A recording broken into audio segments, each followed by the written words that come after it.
Hello and welcome to Paul on Politics. On this show we'll be discussing the state of the NHS in Kent amid a rash of all too familiar headlines about cancelled operations, patients on trolleys in corridors and ambulances taking hours to get to patients.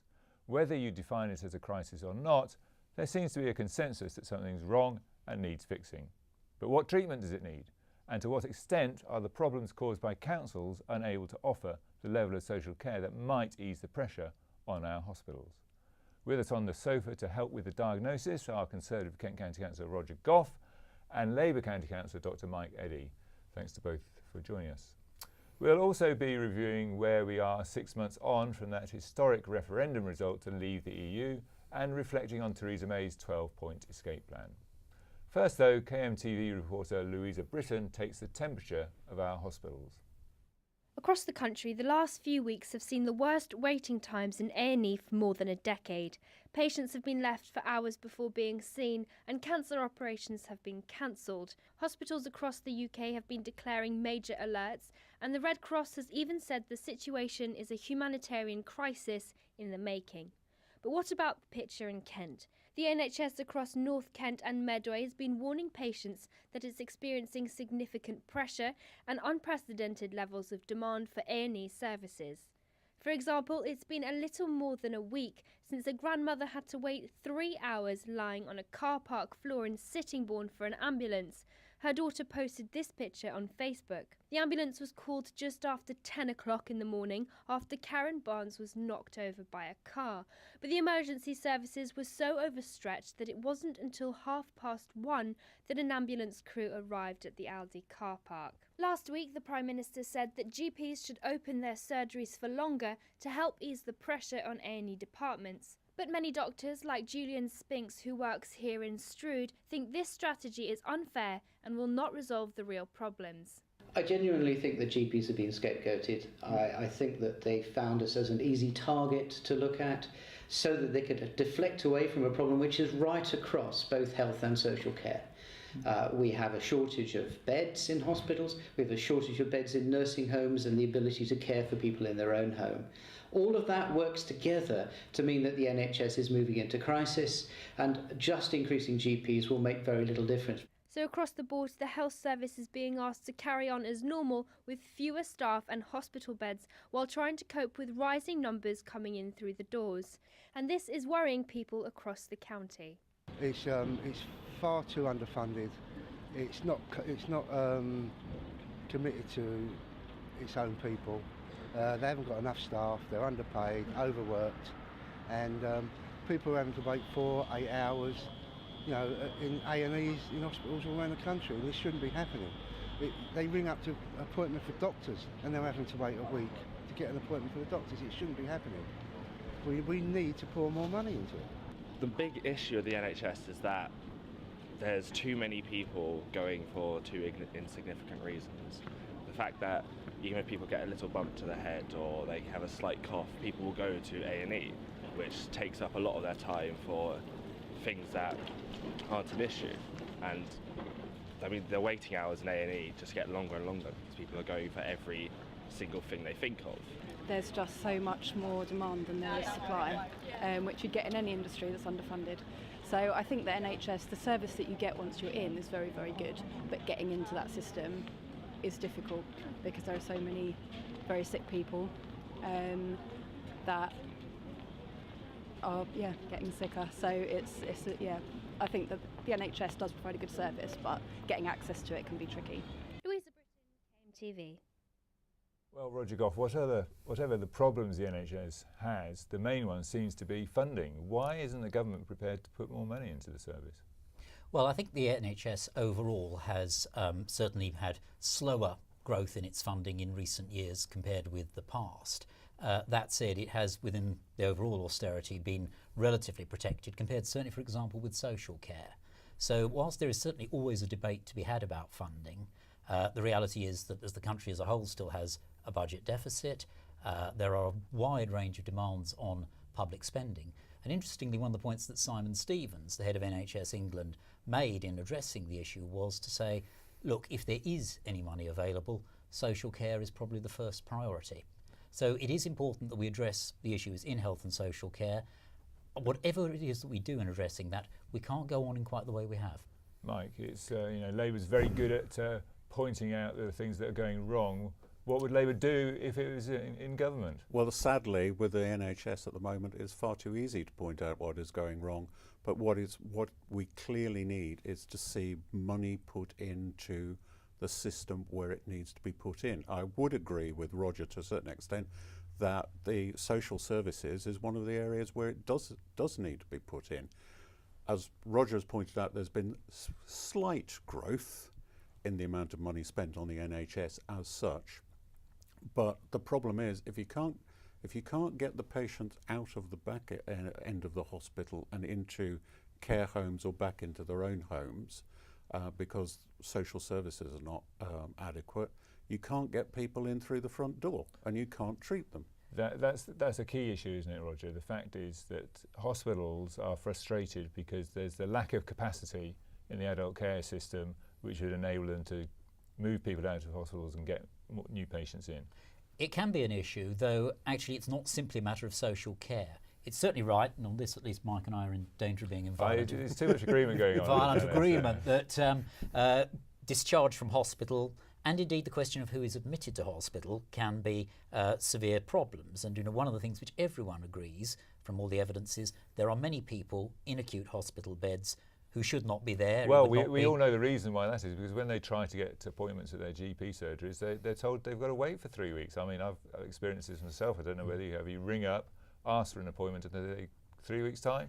But it's very often a case of those who actually, we see it particularly in winters, and what we heard on the programme, on the clip there, was an example of what we've seen to a fair degree over the last 3 winters, but this more than any before, where you see particularly frail elderly people, and we have obviously a growing number of frail elderly people who certainly need care and support, but who come into the acute system when that's not actually what is best for them.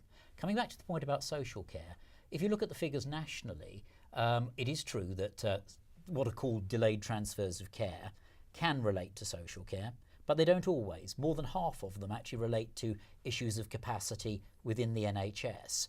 Maybe a third or a little bit more than a third are about social care. In Kent, actually, the figures are even a little bit more that way. In other words, less on social care. Well, I'm getting agitated about this issue around the GPs, because I think one of the things which we have highlighted repeatedly, we put through a motion to full council, which got slightly amended by your good self, about the issue around GPs. We have got something like 30% of GPs in Kent are coming up for retirement. And we are going to lose those. We're not getting GPs coming through, trained GPs coming through as new appointments. Now that creates a massive problem. And now the government, in its infinite wisdom, is asking GPs to provide a 7-day service. And most of the GPs that I know, in my part of Kent at least, are saying, it's pointless opening on a Saturday or a Sunday because we don't get the people coming through the door. Roger, Theresa May took a sideswipe at GPs. It sounded like there's a bit of a blame game going on. You're just targeting them because to deflect some of the criticism of her kind of a lack of interest in the issue. Well, I don't think, to be fair, she is uninterested in the issue, and indeed on one element of health. One of the keynote speeches she's made recently was on mental health. I think as far as the issue of who comes into hospital and why is concerned, I think it's less about GPs than about what the overall capacity is out in the community. And one of the things that we're keen to work on, and we in the County Council have been working closely with the Health Service, particularly around what's called the Sustainability and Transformation Plan, one thing that we've been absolutely insistent on is that all that capacity outside the hospital, including social care, is really properly taken account of. Well, we know part of the problem seems to be that you're entrusting the commercial sector, private businesses, to perform a very important public function in terms of adult care away from hospital. And when you do have that approach, if the market doesn't hold up, or if these care homes can't carry on their business, then they'll just fold, and then you're left with other problems. I think what you have there rather, the question who provides it why doesn't the county council build its own care homes, run them as a council? Which it should be doing and should have done. Now here we actually reach a point where we do disagree. Historically, I think the arrangement that we've had between our role as a Commissioner of Social Care and private provision of it, and remember also there are many people who ultimately fund themselves in social care. It's a means-tested service. It's not something that everyone gets provided by the state. In that process, it's often worked well. Where I think we've seen pressures in recent years is that with social care budgets under pressure, and I think again we in Kent have actually coped with that better than many because of the big changes we've made in our social care system, and those have actually delivered significant savings. Nonetheless, there is pressure there is pressure on that market. That would manifest itself through the system, whichever way you did it. Funny, Mike, we've heard in the last couple of days about Surrey County Council planning to hike their council tax by 15%. Either they're doing something very badly wrong, or counties like Kent are pulling the wool over our eyes and underplaying the seriousness of the situation. I think Surrey County Council is probably the first council in the country to actually have the guts to say to government, we can't go on like this. This is getting ridiculous. Why doesn't KCC say the same thing?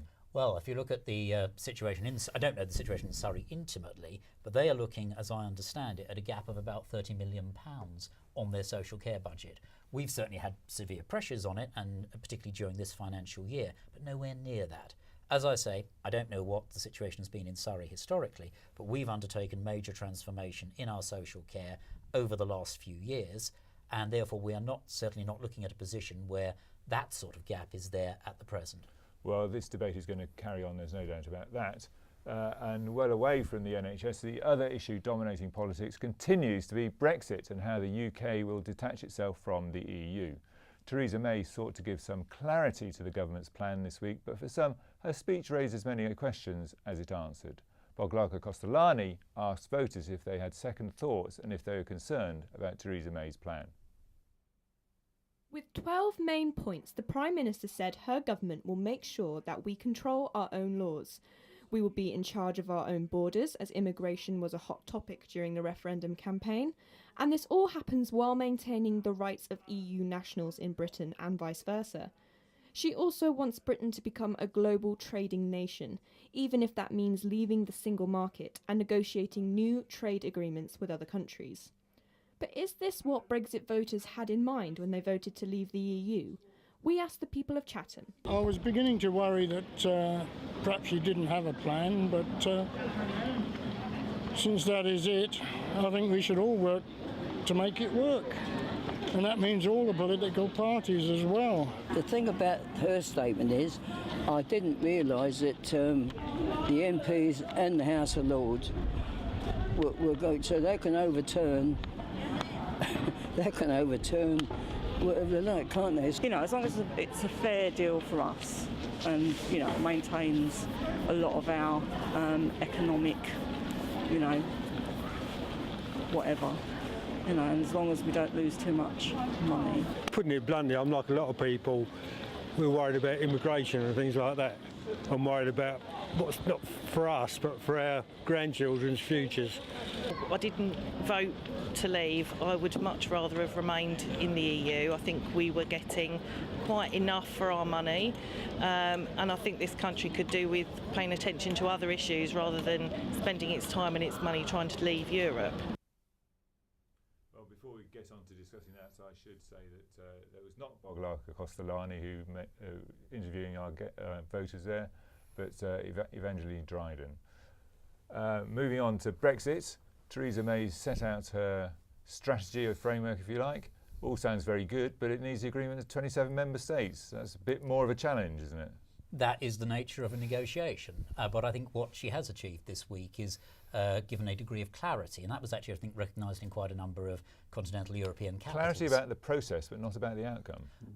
You can't speak of perfect clarity about the outcome when, as you say, you have a negotiation with 27 others, but clarity about the process and clarity also about the objectives.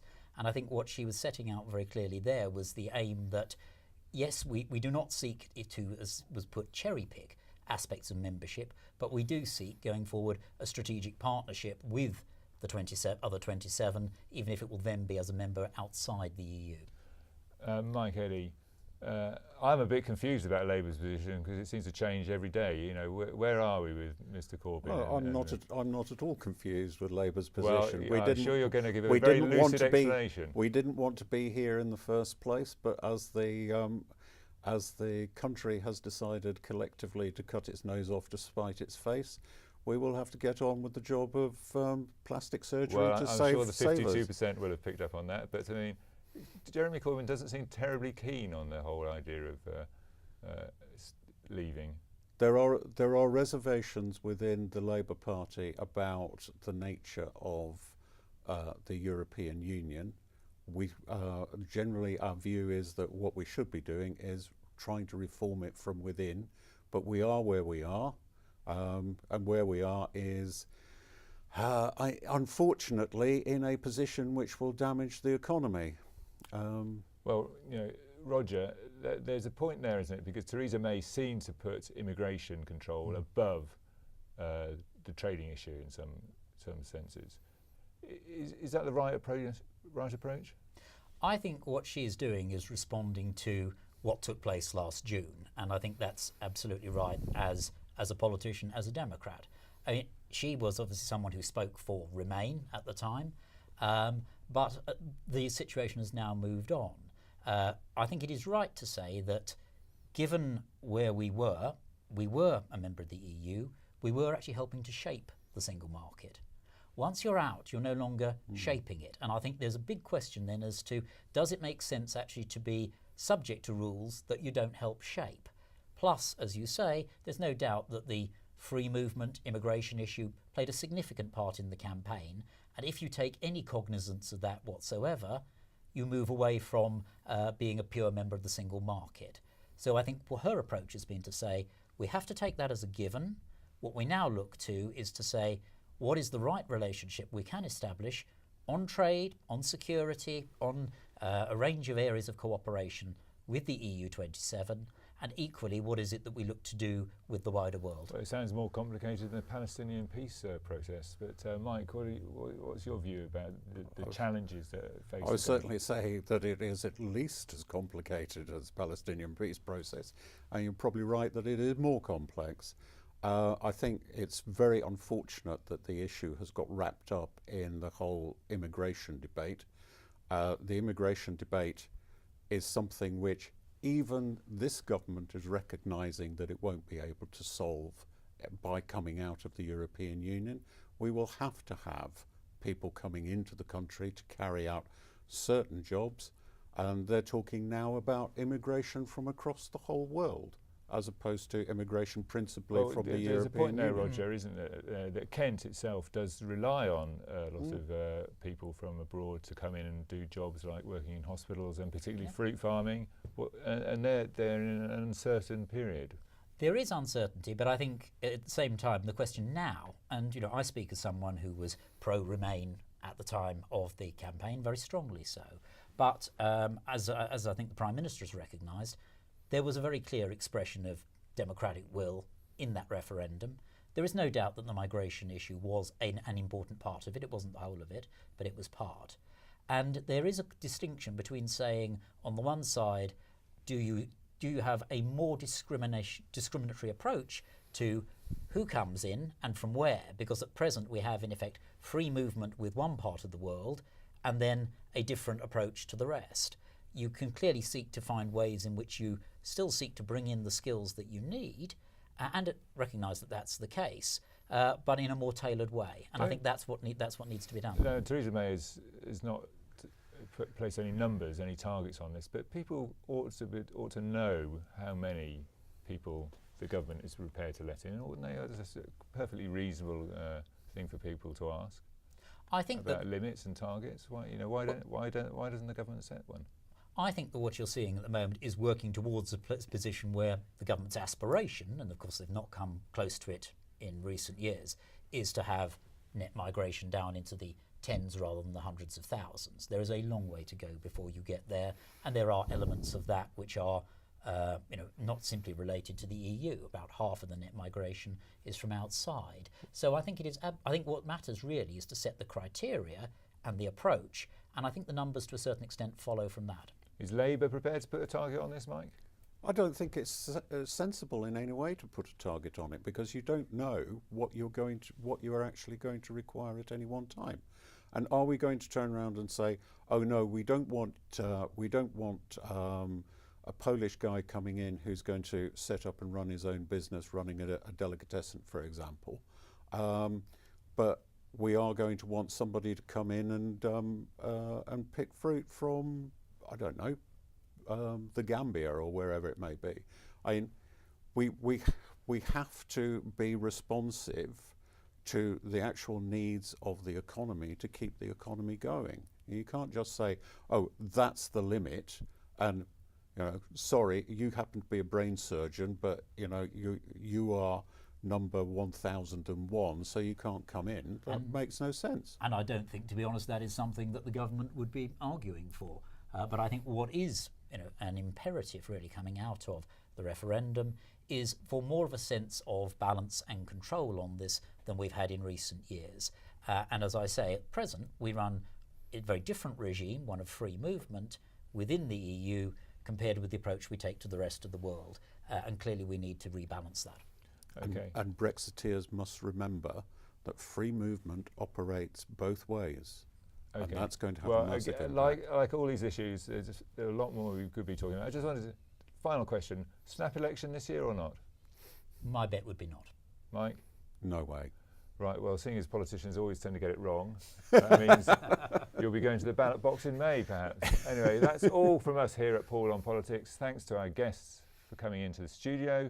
We'll be back soon. In the meantime, you can catch up on all the latest political news in Kent by logging on to KentOnline.co.uk or listening to KMFM. See you soon.